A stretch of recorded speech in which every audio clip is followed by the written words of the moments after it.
আপনাদেরকে দেখাবো কিছু মানুষের রচিত মহাকাব্য যারা দুনিয়ার উদ্দেশ্যে মহাকাব্য রচনা করেন নাই, শুধুমাত্র এক আল্লাহকে রাজি খুশি করার জন্য করেছেন এবং কিয়ামত পর্যন্ত মানুষ তাদেরকে মনে রাখবে। আজকে থেকে হয়তো হাজার হাজার বছর আগে এরকম জীবন দিয়ে মহাকাব্য রচনার একটা ইতিহাস হয়েছিল। প্রথম এই ইতিহাস রচনা করেছিলেন আদম আলাইহিস সালামের পুত্র হাবিল। আদম আলাইহিস সালামের পুত্র হাবিল, সূরা মাঈদার মধ্যে পাবেন, পড়ে নিন। কিসের কারণে হাবিলের কুরবানি কবুল হচ্ছে, কাবিলের কুরবানি কবুল হচ্ছে না? কাবিল হাবিলের প্রতি প্রচণ্ড হিংসাত্মক, যদিও সে নবীর সন্তান। শয়তান এখানেই কাজ করে, ভাইয়ে ভাইয়ের মধ্যে হিংসা, জুলুম, বিদ্বেষ, অনেক কারণ থাকে মাঝখানে কনফ্লিক্টের। এটা ক্রাইসিস অফ কনফ্লিক্ট। কাবিল যখন হাবিলকে হত্যা করতে চাচ্ছে, তখন হাবিল বলছে যে তুমি যদি আমাকে হত্যা করার জন্য হাত বাড়াও, আমি তোমাকে হত্যা করার জন্য আমার হাত বাড়াবো না। তুমি যদি আমাকে হত্যা করার জন্য হাত বাড়াও, আমি তোমাকে হত্যা করার জন্য হাত বাড়াবো না। তুমি শ্যুট করলে আমিও শ্যুট করছি না। কাবিল হাবিলকে হত্যা করে ফেলল। হাবিল কোনো প্রতিবাদ করলো না। নবী করিম সাল্লাল্লাহু আলাইহি ওয়াসাল্লাম বলেছেন, পৃথিবীতে যত খুন হবে কিয়ামত পর্যন্ত, মনোযোগ রাখেন, পৃথিবীতে কিয়ামত পর্যন্ত যত খুনের ঘটনা ঘটবে, সমস্ত খুনের পাপের একটা অংশ কাবিলের আমলনামায় যুক্ত করা হবে। এখানে কে সফল? মহাকাব্য কে রচনা করেছে, হাবিল না কাবিল? আল্লাহ পাক আমাদেরকে শিক্ষা নেওয়ার তৌফিক দান করে। নূহ আলাইহিস সালামের যুগে নূহ আলাইহিস সালামের একজন সন্তান, সে ঈমান নিয়ে আসে নাই। বাবা তাকে ডাকছেন, আল্লাহর গজব চলে আসবে, তুমি তাড়াতাড়ি নৌকায় উঠো। সে বলছে যে আমি নৌকায় উঠবো না, আমি ওই পাহাড়ের উপর উঠে যাব। ইয়াসিমুনি মিনাল মা, পাহাড় আমাকে পানি থেকে বাঁচাবে। নূহ আলাইহিস সালাম পিতা হয়ে ব্যাকুল আর্তনাদ, বাবা আজকে এই আযাব কাউকে বাঁচাতে পারবে না, তাড়াতাড়ি নৌকায় উঠো। তো সে নৌকায় উঠলো না, জীবন সেও দিল। এবং নূহ আলাইহিস সালাম কান্নাকাটি করছেন আল্লাহর কাছে, আল্লাহ ইন্নাহু মিন আহলি, সে আমার পরিবারের একজন, তাকে মাফ করে দাও। আল্লাহ রাব্বুল আলামিন বলছেন লাইসা মিন আহলিক, সে তোমার পরিবারের কেউ না। এখানেও নূহ আলাইহিস সালামের পুত্র নবীর সন্তান জীবন দিলেন, কিন্তু মহাকাব্য রচিত হলো না। কথা কি বুঝতে পারছেন? মহাকাব্য রচিত হলো না। এভাবেই লূত আলাইহিস সালাম যাচ্ছেন, কারণ আপনারা জানেন লূত আলাইহিস সালাম এসেছিলেন সাদুম জাতির জন্য নবী হিসেবে। লূত আলাইহিস সালাম দাওয়াতের কাজ করেই যাচ্ছেন, তাদের কওম সেটা শুনছে না। আল্লাহ পাক এমনভাবে তাদেরকে ধ্বংস করেছেন যেভাবে অন্য কোনো কওমকে করেন নাই। আসমান থেকে ফেরেশতা পাঠিয়ে, জর্ডানে দেখবেন ডেড সি, মৃত সাগর, ওই জায়গাটা আছে এখনও, ওখানে সাদুম গোত্র বাস করত। পাখা দিয়ে ফেরেশতারা তাদের পাখা দিয়ে ওই জায়গাটা এভাবে উঠিয়ে আসমানে উঠিয়ে আসমান থেকে পাথর বর্ষণ করে এদের সবাইকে থ্যাতলা করে আবার উল্টা দিকে দাফন করে দেওয়া হয়েছে। এমন শাস্তি পৃথিবীর ইতিহাসে কাউকে দেওয়া হয় না। লূত আলাইহিস সালামের স্ত্রী তার পক্ষে ছিল না, তো লূত আলাইহিস সালামের স্ত্রী সেই গজব থেকে বাঁচতে পারলেন না। আল্লাহ পাক তাকেও ধ্বংস করলেন, সেও জীবন দিল। এটা কোনো মহাকাব্য হলো না, নবী পরিবারের স্ত্রী হওয়া সত্ত্বেও। সূরা ইউসুফ পড়েন, ওখানেও দেখবেন ভাইয়েরা ষড়যন্ত্র করে ভাইকে কুয়ায় ফেলে দিল, নির্দোষ নিরপরাধ। যেমন নির্দোষ নিরপরাধ বহু মানুষকে তুলে নিয়ে পড়া আয়না ঘরে ফেলে দিয়েছেন। একেবারে নির্দোষ, একেবারেই নিরপরাধ, না কারো ডানে আছে না কারো বামে আছে। ইউসুফ আলাইহিস সালামকে গর্তে ফেলছে কি ভাইরা না? তারপরে তিনি আল্লাহ পাক তাকে সম্মানিত করে রাজ দরবারে নিয়ে যান নাই? রাজ দরবারে যাওয়ার আগে তাকে 12 বছর জেল খাটতে হয়েছে। কত বছর? কোনো অপরাধ ছিল তার? মেয়েরা, কিছু মেয়ে তার সাথে খারাপ কাজ করতে চাচ্ছিল, তাই না? তাই না? দেখেন ইউসুফ আলাইহিস সালামের, আমরা বাহ্যিক সৌন্দর্য নিয়ে কথা বলি সবাই, যে ইউসুফ আলাইহিস সালাম খুব সুন্দর ছিলেন দেখতে, তাই না? অর্ধেক সৌন্দর্য তাকে দেওয়া হয়েছে। আমাদের নবীজি বলেছেন মেরাজের রাতে আমি ইউসুফ আলাইহিস সালামের সাথে সাক্ষাৎ হয়েছে, এটা তো জানেন। তো তিনি বলেছেন যে ইউসুফ আলাইহিস সালামকে পৃথিবীর মানে মানুষের মধ্যে যে সৌন্দর্য, এর অর্ধেক দেওয়া হয়েছে। একজন সাহাবী আবার একটা চমৎকার মন্তব্য করেছিলেন যে ইউসুফ আলাইহিস সালামের সৌন্দর্য দেখে হাত কেটেছে মেয়েরা, তাই না? মনে আছে তো? হাত কেটেছে মেয়েরা। আর আমাদের নবী সাল্লাল্লাহু আলাইহি ওয়াসাল্লামের চেহারা মোবারকের নূর দেখে জান দিয়েছে সাহাবীরা, তাই না? বদরের মাঠে। তো ইউসুফ আলাইহিস সালাম কোনো অপরাধ করেন নাই, তারপরেও জেনার অপরাধে তাকে থাকতে হইল। সূরা বুরুজ পড়বেন, এখানে একটা ছোট বালকের কথা আছে। ওই বালককে জালেম শাসক রাজা, সে জাদু শিখাচ্ছে আর কি। শিখাচ্ছে? জাদু। এটা হারাম, একেবারে হারাম। জাদু শিখাচ্ছে। কিন্তু কিন্তু জাদু শিখতে আসার সময় সে আবার এক আল্লাহর অলির দরবার দিয়ে আসে। ওর কাছে তখন আবার ওই কথাগুলো খুব ভালো লাগে, সেখানে বসে দিনের কথা শুনতে শুরু করে। এদিকে আবার জাদুও শিখে, এদিকে আবার দিনের কথাও শিখে। এক পর্যায়ে তার মধ্যে এটা মানে প্রাধান্য বিস্তার করলো যে এটাই মনে হয় সত্য, আল্লাহর দিনের কথাটাই সত্য। তো একদিন রাস্তায় যাওয়ার সময় হঠাৎ একটা প্রাণী, মানে বিভৎস একটা প্রাণীর দেখা মিলছে, কেউ রাস্তা থেকে সরাইতে পারে না। তখন সে চিন্তা করলো যে আজকে আমি পরখ করে দেখবো যে এই জাদুঘরের এলেমটা বেশি কার্যকর না আল্লাহর অলির এলেমটা বেশি কার্যকর। সে একটা পাথর নিয়ে নিক্ষেপ করে বলল, যদি হে আল্লাহ, আল্লাহর ওয়ালি তোমার কাছে, এই পাদ্রী বুজুর্গ তোমার কাছে বেশি মাকবুল হয়, তাহলে আজকে এই ঢিলের ওসিলায় তুমি এই প্রাণীটাকে মেরে ফেলো। তো ওই ঢিল দেওয়ার সাথে সাথেই প্রাণী মারা গেছে। তো তখন সে মাশাআল্লাহ ইসলাম কবুল করে ভিতরে ভিতরে, কিন্তু প্রকাশ করে না। পরে যখন প্রকাশ হয়ে যায় তখন তাকে মেরে ফেলার জন্যে, আমি শর্টকাটে বলতেছি, ওই শাসক কী করলো, ওর সেনাবাহিনীকে লেলিয়ে দিল, ওকে নিয়ে যাও পাহাড়ের উপর থেকে ফেলে দিবা। পাহাড়ের উপরে উঠেছে সে, ফেলাই দিবে তাকে। তখন সে একটা দোয়া পড়লো, আল্লাহুম্মা কফিনিহিম বিমা শি'তা। দোয়াটা শিখে নেবেন, আল্লাহুম্মা কফিনিহিম বিমা শি'তা। আমরা এই দোয়াগুলো করতাম, আল্লাহুম্মা কফিনিহিম বিমা শি'তা, আল্লাহুম্মা ইন্না নাজআলুকা ফি নুহুরিহিম ওয়া নাউযু বিকা মিন শুরুরিহিম, ইয়া মুনজিলাল কিতাব সারি আল হিসাব ইহজিমুল আহজাব আল্লাহুম্মা হজিমহুম ওয়া জালজিলহুম। এগুলোর যে ইফেক্ট এটা আমরা নিজের চোখেই দেখেছি। ঠিক আছে, এই দোয়াগুলো শিখবেন। তো সে দোয়া করলো আল্লাহুম্মা কফিনিহিম বিমা শি'তা। তো তাকে তো ফেলাতে পারলোই না, বরং ওরাই নিচে পড়ে গেছে। সে হেঁটে হেঁটে রাজদরবারে আসছে, কী হলো, তোমাকে মারতে পাঠালাম, কী সমস্যা, কীভাবে আসলা, এইভাবে। আবার পাঠাইছে সেনাবাহিনী, যা একে সমুদ্রের মাঝখান থেকে ফেলে দিবা, পুরো সাগর থেকে ফেলে দিবা। ওই সাগরের মাঝখানে নিয়ে যাওয়া হলো, ওখানেও সে আবার দোয়া করছে আল্লাহুম্মা কফিনিহিম বিমা শি'তা। সাগরে ঝড় ওঠা শুরু হলো, ওর সেনাবাহিনী পড়ে গেছে, সে আবার সেফ অ্যান্ড সাউন্ড চলে আসলো রাজদরবারে। কী সমস্যা হে তোমার, তোমাকে মারা যাচ্ছে না কেন? তো সে বলছে, দেখেন, আপনি যদি আমাকে মারতেই চান তাহলে আমি যেটা বলি সেটা করেন। আচ্ছা, কী সেটা? আপনি রাজ্যের সমস্ত মানুষকে জড়ো করেন, করে আমাকে খেজুর গাছের সাথে বেঁধে দিবেন, দিয়ে আমার ধনুক থেকে একটা তীর বের করবেন, তীরটা বের করে সবার সামনে এইভাবে নিশানা লাগায় বলবেন, বিসমিল্লাহি রব্বি হাযাল গোলাম।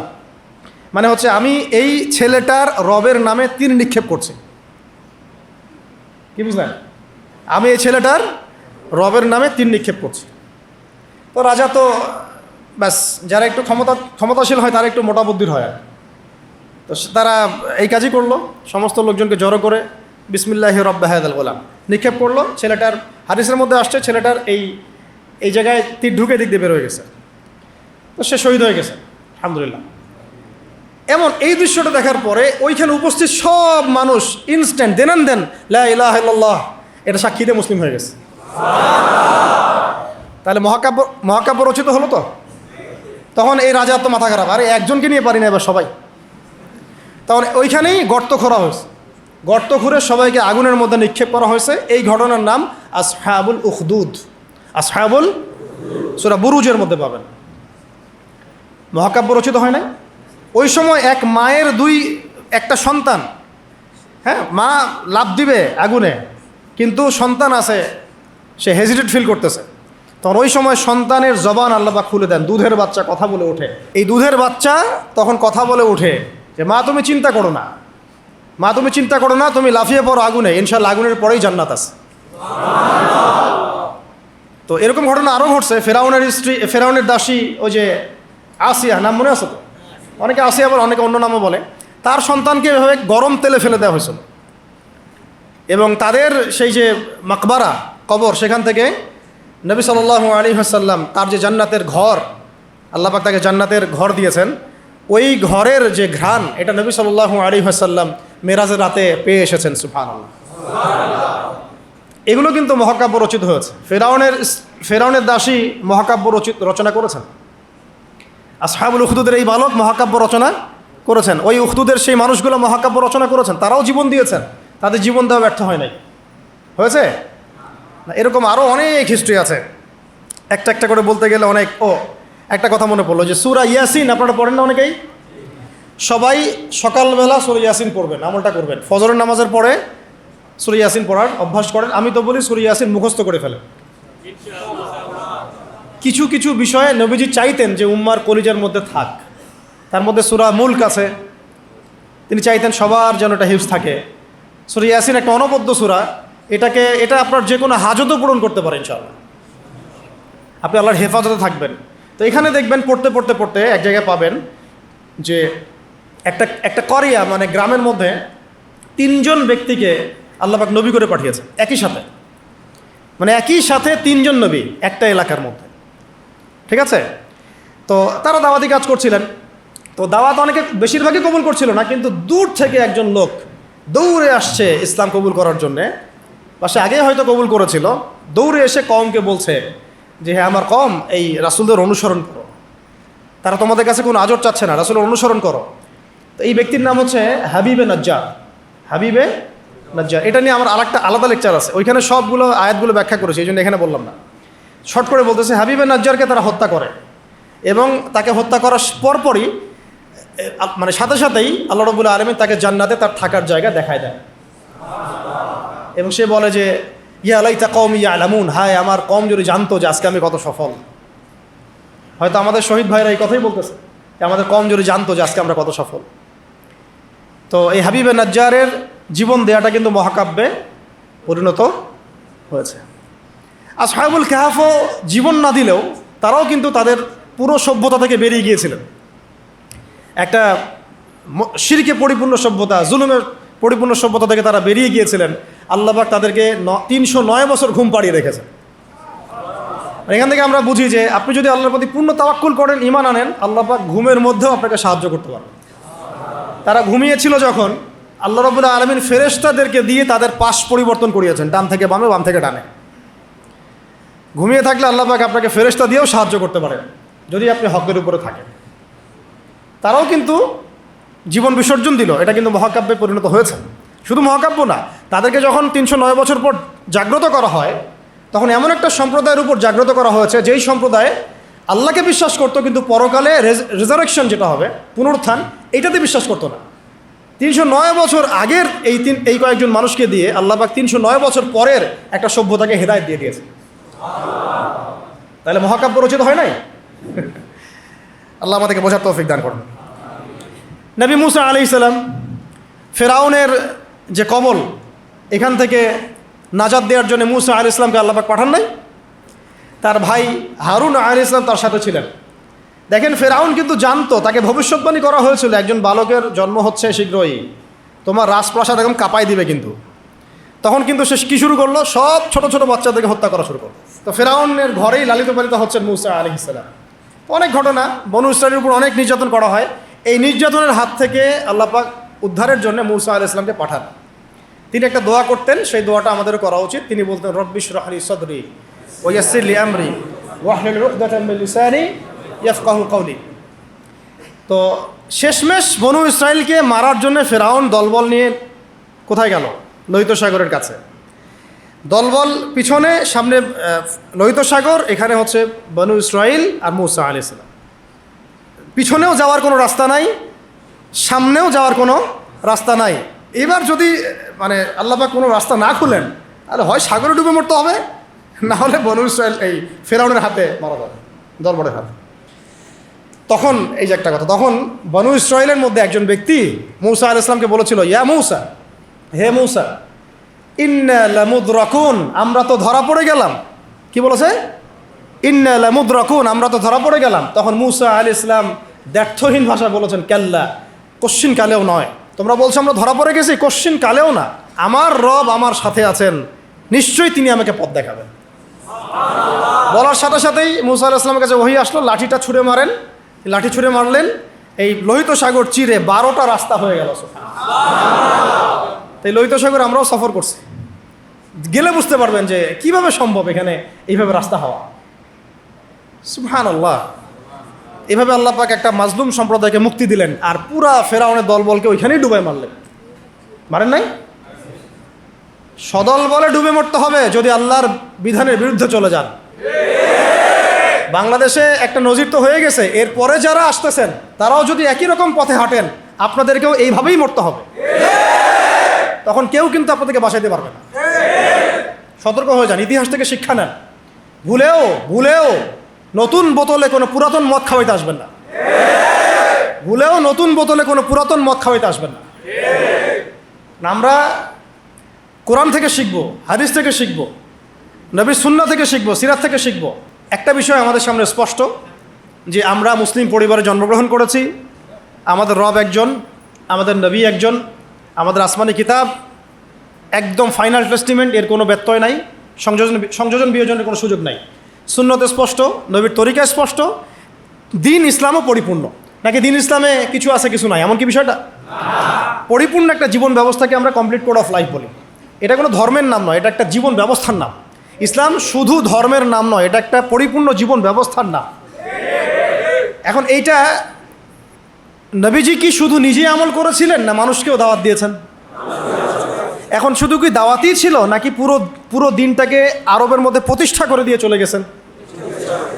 এখন দিন প্রতিষ্ঠা করাটা কি তাহলে ইবাদত কি না?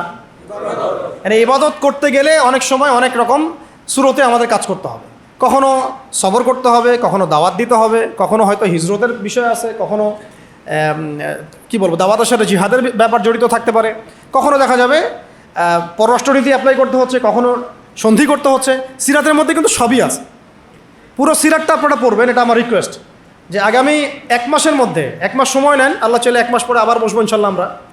হ্যাঁ, 1 মাস সময় নিয়ে পুরো সিরাতের বইটা পড়ে শেষ করেন। অনেক বই আছে সিরাতের, আমি একটা বইয়ের নাম বলতেছি যেটা খুব পাতলা, মাত্র 120 থেকে 30 পেজের বই। সিরাতে খতামুল আম্বিয়া, সিরাতে খতামুল আম্বিয়া, মুফতি মুহাম্মদ শফি রাহিমাহুল্লাহ তার লেখা, আল্লামা শফি রাহিমাহুল্লাহ তার লেখা সিরাতে খতামুল আম্বিয়া। সিরাতে খতামুল আম্বিয়া বইটা কিনেন, অনলাইনেই পাওয়া যায়, কিনে পড়াশোনা শুরু করেন। এটা সবচেয়ে প্রাইমারি লেভেলের বই, এটা মাদ্রাসায় পড়ানো হয়। এছাড়া রাহিকুল মাখতুম আছে, রহমাতুল্লিল আলামিন আছে, হ্যাঁ, সিরাতে মোস্তফা আছে, অনেক সিরাতের বই আছে। এই বইমেলায় দেখলাম যে সিরাতের মনে হয় আরও 10টা-20টা নতুন বই আসছে। আলহামদুলিল্লাহ, আমার বাসায় সিরাতের এরকম 50-60টা বই আছে, ডিফারেন্ট রাইটারের। না, একটা বিষয় সম্পর্কে কয়েকটা রাইটারের বই পড়লে আপনার একটা ভালো কনসেপ্ট আসবে ইনশাআল্লাহ।